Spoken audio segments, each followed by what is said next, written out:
এবার ধূপগুড়ির একটা স্কুলের ছবি দেখাবো আপনাদের। একজন শিক্ষক ছিলেন, একজন শিক্ষাকর্মী ছিলেন। স্কুলে তালা ঝুলছে কারণ মাসখানেক আগে এক শিক্ষকের মৃত্যু হয়েছে। তারপর একজন শিক্ষাকর্মী ছিলেন, তারও চাকরি বাতিল হয়েছে, আর সেই স্কুলে এখন তালা ঝুলছে।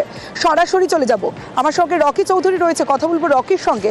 রকি, বিকল্প কি কোনো ব্যবস্থা নেওয়া হলো? না হলে যে পড়ুয়ারা ওই স্কুলে পড়ে তারা কি করবেন, তাদের অভিভাবকরা কি করবেন?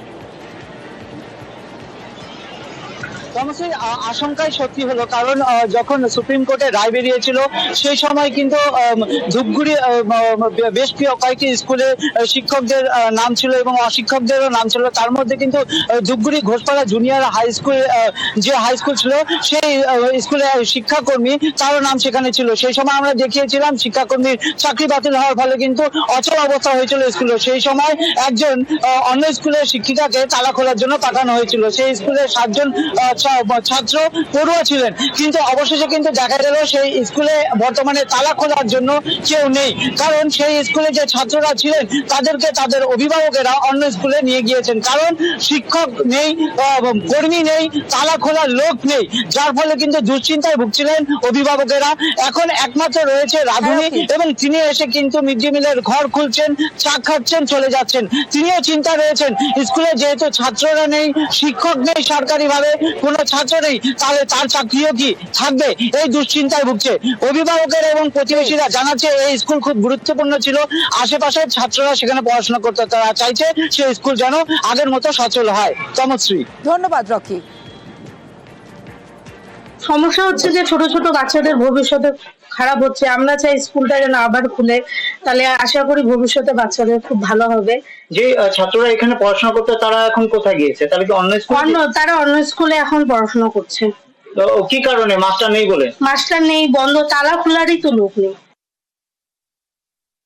ছাত্ররা আছে কি না। কি কারণে? কি কারণে এখন মাস্টার মশাই নাই জন্য নাকি। ছাত্ররা যে কয়েকজন ছিল তাদেরকে কি করা হয়েছে?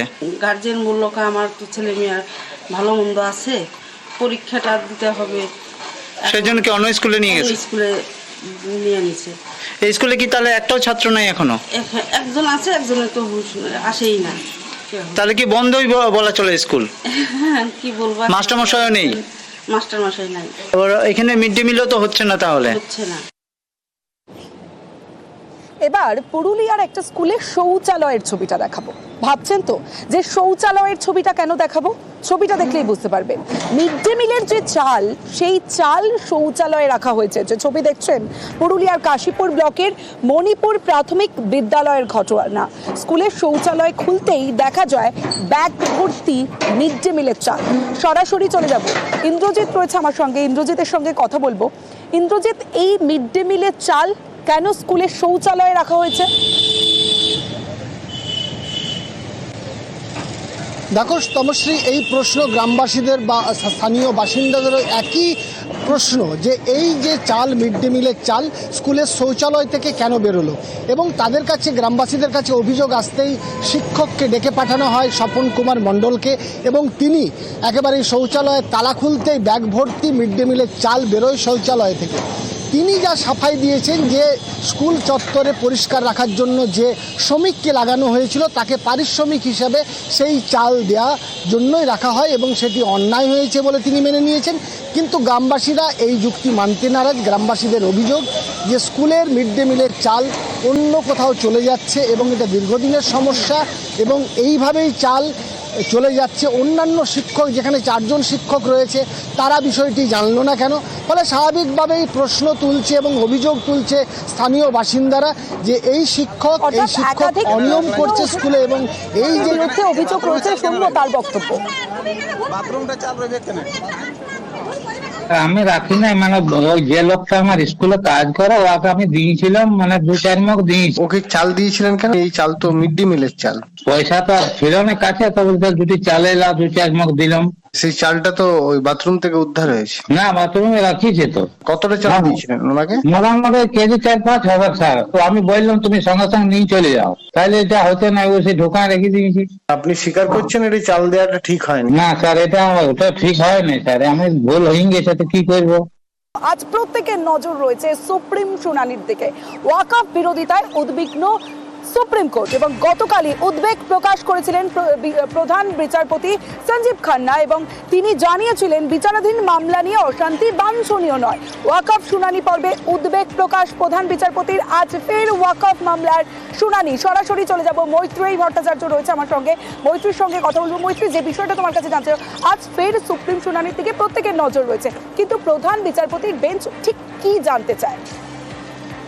দেখো, অবশ্যই আজকে প্রধান বিচারপতির তরফ থেকে গতকালই প্রায় 2 ঘন্টারও বেশি এই মামলার শুনানি করা হয় এবং 2 ঘন্টার বেশি এই মামলার শুনানি করা হয় এবং 2 ঘন্টার বেশি শুনানি হওয়ার পর প্রধান বিচারপতির বেঞ্চ বিভিন্ন বিষয়ে তাদের মতামত জানায় এবং একই সঙ্গে তারা একটা বিষয় তারা খুব স্পষ্ট করে তারা উল্লেখ করেছিলেন যে তারা একটি অন্তর্বর্তীকালীন আদেশ দেওয়ার তারা পক্ষপাতী রয়েছেন এবং সেই প্রস্তাব তারা দিয়েছিলেন, যাতে 3টি প্রেক্ষিত রয়েছে। এবং যখন এই শুনানি চলছিল তখনই সলিসিটর জেনারেল এবং যারা আবেদনকারীরা রয়েছে তাদের তরফ থেকেও কিন্তু আবেদন করা হয় যে আরো একটু তাদেরকে সুযোগ দেওয়া হোক আর্গুমেন্ট করার, আরো কিছু বিষয় তারা তুলে ধরতে চান। বিচারপতির বেঞ্চ তারা আজকের সময় দিয়েছেন এবং আজকে ফের বেলা 2টোর সময় এই মামলা শুনানি রয়েছে। ফলে সেক্ষেত্রে দাঁড়িয়ে পিটিশনারদের তরফ থেকে এবং কেন্দ্রের তরফ থেকে কি বক্তব্য উঠে আসে সেদিকে আমাদের নজর থাকবে এবং একই সঙ্গে কোনো অন্তর্বর্তীকালীন আদেশ, অর্থাৎ যে 3টে বিষয়ের ওপর অন্তর্বর্তীকালীন আদেশ দেওয়ার কথা উল্লেখ করেছিলেন প্রধান বিচারপতি সঞ্জীব খান্না, তিনি সেই বিষয়গুলোর ওপর কতটা জোর দেওয়া হয় এবং সেই বিষয়গুলোতেই অন্তর্বর্তীকালীন আদেশ দেওয়া হয় কিনা সেটা আজকের শুনানির পর চূড়ান্ত হবে এবং আজকে বেলা 2টোয় আজকের শুনানির পর চূড়ান্ত হবে এবং আজকে বেলা 2টোয় এই মামলার পরবর্তী শুনানি রয়েছে। তমশ্রী। বেশ মৈত্রী। মুর্শিদাবাদে অশান্তি আর এ নিয়ে বিজেপিকে তোপ দেখেছেন মুখ্যমন্ত্রী মমতা বন্দ্যোপাধ্যায়। গতকাল ইমামদের সঙ্গে যে বৈঠক, সেই বৈঠকে তিনি বলছেন একাধিক অভিযোগ করেছেন এবং অমিত শাহকে একাধিকবার তোপ দেখেছেন। বাংলাদেশ থেকে লোক এনেও অশান্তি পাকানোর বিস্ফোরক অভিযোগ করেছেন মুখ্যমন্ত্রী মমতা বন্দ্যোপাধ্যায়।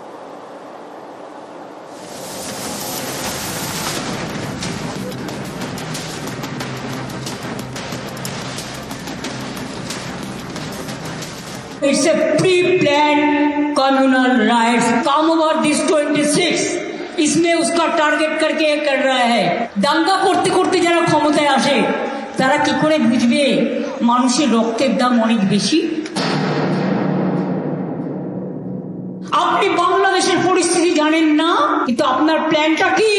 কোন এজেন্সির মাধ্যমে ওখান থেকে লোক নিয়ে এসে দাঙ্গা করা, पोलराइजेशन करने के लिए, हिंदू और मुस्लिम में भागाभागी करने के लिए। তৃণমূল কংগ্রেস যদি করতো বিজেপির জেনে রাখা উচিত, তাহলে তৃণমূল কংগ্রেসের 3 জন এমএলএর বাড়ি আক্রান্ত হতো না, তৃণমূলের পার্টি অফিসও ভাঙা হতো না। বুধবার নেতাজি ইন্ডোরে ইমামদের সঙ্গে বৈঠক করেন মুখ্যমন্ত্রী। এই মঞ্চ থেকে মমতা বন্দ্যোপাধ্যায়ের সুর সপ্তমে।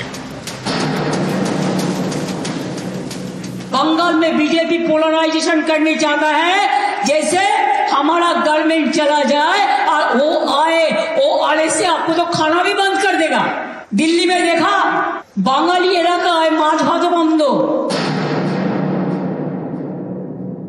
আপনি রাম রহিম সবারই অধিকার কাটছেন। গায়ের জোর আপনি ইউনুসের সাথে গোপন মিটিং করুন, কিন্তু আপনার প্ল্যানটা কি?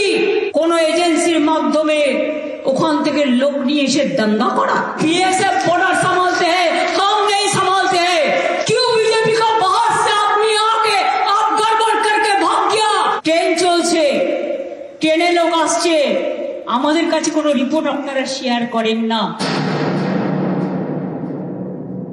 আমি কিন্তু খুঁজে বের করব বর্ডার এরিয়ায় বিএসএফ কাকে কাকে হাত করেছে এবং কিছু বাচ্চা ছেলেকে 5,000-6,000 টাকার বিনিময়ে ইট ছুড়িয়েছে। ভিডিও দেখেছি, লোকাল লোকেরা আমায় পাঠিয়েছে, বলছে আমরা হিন্দু মুসলিম একসাথে থাকি। বাইরে থেকে বিএসএফ এর মতো ড্রেস পরে চলে এসছে, পায়ে জুতো না পরে নন্দীগ্রাম কায়দায়। इतना जल्दीबाजी आपका क्यों है? आप तो प्राइम मिनिस्टर कभी नहीं बनेंगे। मोदी जी चला जाने के बाद आप क्या करेंगे? आपको तो আপনাকে তো হামাগুড়ি দিতে হবে। সবচেয়ে দেশের ক্ষতি করেছেন আপনি। মোদিজিকে আমি রিকোয়েস্ট করব, দয়া করে লোকটাকে কন্ট্রোল করুন। সমস্ত এজেন্সিকে দিয়ে দিয়েছেন ওনার হাতে, আর উনি সমস্ত প্ল্যান তৈরি করছেন। I will appeal to Narendra Modi ji, under your prime ministership, don't allow any atrocious terrible to any community through your home minister. Please see what your home minister is doing. Land related ইস্যুকেও, যেটা রাজ্য বিধানসভার এখতিয়ারভুক্ত, সেটাকেও কেড়ে নিয়েছে। আমি India টিমকে appeal করব, let us be united, let us fight together boldly. This is not an individual matter, it will affect each and everybody.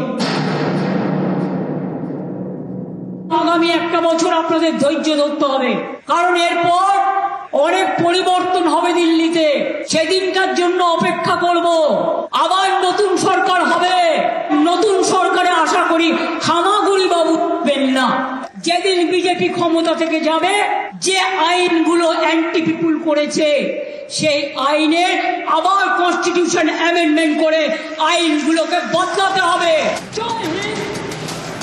News 18 Bangla. Joy Bangla.